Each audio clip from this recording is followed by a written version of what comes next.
நம்ம கேலண்டர்ல எத்தனையோ தேதிகள் இருக்கும் இல்லையா? ஆனா மார்ச் 27 அது ரொம்பவே ஸ்பெஷல். குறிப்பா கணித உலகத்துல இது ஒரு முக்கியமான நாள். அப்படி என்னதான் இருக்கு அந்த தேதியில? வாங்க பார்க்கலாம்.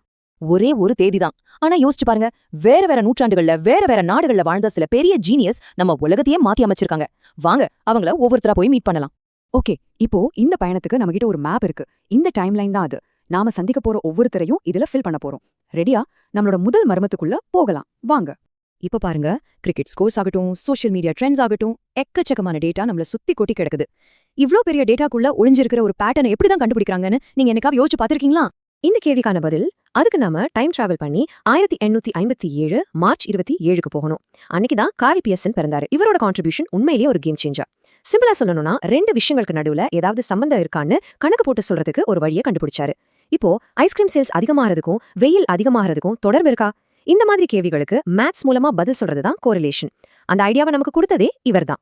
சொல்லப்போனா, நம்ம கண்ணுக்கு தெரியாத ஆனா இந்த உலகத்தையே இயக்கிக்கிட்டு இருக்கிற பேட்டர்ன்ஸை பாக்குறதுக்கு ஒரு சூப்பர் பவர் கண்ணாடி கொடுத்த மாதிரி. இன்னைக்கு நாம டேட்டா அனாலிசிஸ், ஸ்டாட்டிஸ்டிக்ஸ்னு பேசுற எல்லாத்துக்கும் அஸ்திவாரமே இவரோட ஒர்க் தான். ஞாபகம் இருக்கட்டும், தேதி இன்னும் மார்ச் 27 தான். ஆனா இப்போ நாம டைம்ல கொஞ்சம் ஃபார்வர்ட் போறோம். நம்ம டைம் லைன்ல முதல் இடம் ஃபில் ஆயிடுச்சு.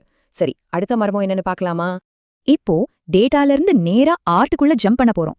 நீங்க பாத்திருப்பீங்களே, சில டிராயிங்ஸ்ல படிக்கட்டு பாட்டுக்கு மேல போயிட்டே இருக்கும், எங்க முடியுதுன்னே தெரியாது. இல்லனா சின்ன சின்ன வடிவங்கள் ஒன்னோட ஒன்னு கொஞ்சம் கூட கேப் இல்லாம பக்காவா ஃபிட் ஆயிருக்கும். இந்த மாதிரி படங்களை பாத்திருக்கீங்களா? அந்த கேள்விக்கான பதில் நம்மள 1972 மார்ச் 27க்கு கூட்டிட்டு போகுது. அன்னைக்குதான் மாரிட்ஸ் எஷர்ங்கிற ஒரு மிரட்டலான ஆர்டிஸ்ட் காலமானார்.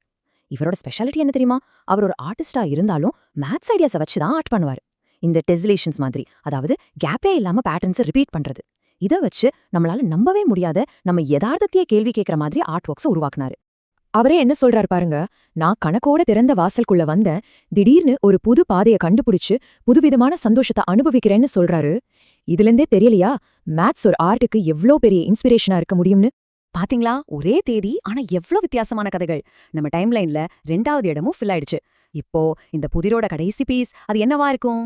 ஓகே, நம்மளோட கடைசி மர்மம் டெக்னாலஜி பத்தினது. உங்க போனுக்கோ இல்ல கம்ப்யூட்டருக்கோ என்ன பண்ணணும்னு எப்படி தெரியுது? நாம கொடுக்குற இன்ஸ்ட்ரக்ஷன்ஸை அது எப்படி கரெக்டா புரிஞ்சுக்குது? அந்த லாஜிக் எப்படி வேலை செய்யுது?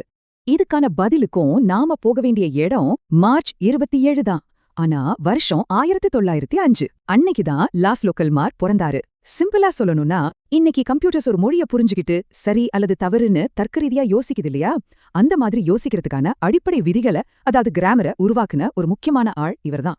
இன்னொரு விதமா சொல்லணும்னா, கம்ப்யூட்டர்ங்கிற கட்டுறதையே கட்டுறதுக்கு முன்னாடி அதோட ப்ளூ பிரிண்ட போட்ட ஆர்கிடெக்ட்ஸ்ல இவரும் ஒருத்தர். அவரோட இந்த தியோரிட்டிக்கல் ஒர்க் தான் இன்னைக்கு நம்ம டெய்லி யூஸ் பண்ற டெக்னாலஜிக்கு அஸ்திவாரமா இருக்கு. இப்போ பாருங்க, நம்ம டைம் லைன் கம்ப்ளீட் ஆயிடுச்சு. Karl Pearson, Laszlo Kalmar, Maurits Escher. ஒருத்தர் டேட்டால, ஒருத்தர் லாஜிக்ல, இன்னொருத்தர் கலையில. 3 பேரும் வேற வேற ஃபீல்ட். ஆனா உங்க எல்லாருக்கும் ஒரு காமன் பாயிண்ட் இருந்துச்சு. இந்த குழப்பம் நிறைஞ்ச உலகத்துக்குள்ள ஒளிஞ்சிருக்க ஒரு ஒழுங்க, ஒரு பேட்டர்னை கண்டுபிடிக்கணும்னு நினைச்சாங்க. அவங்க டேட்டா, ஆர்ட், லாஜிக்னு எல்லாத்துலயும் பேட்டர்ன்ஸை கண்டுபிடிச்சாங்க. இப்போ கேள்வி இதுதான், நம்மள சுத்தி நாம இன்னும் கண்டுபிடிக்காம இருக்கிற பேட்டர்ன்ஸ் என்னென்ன? யோசிங்க.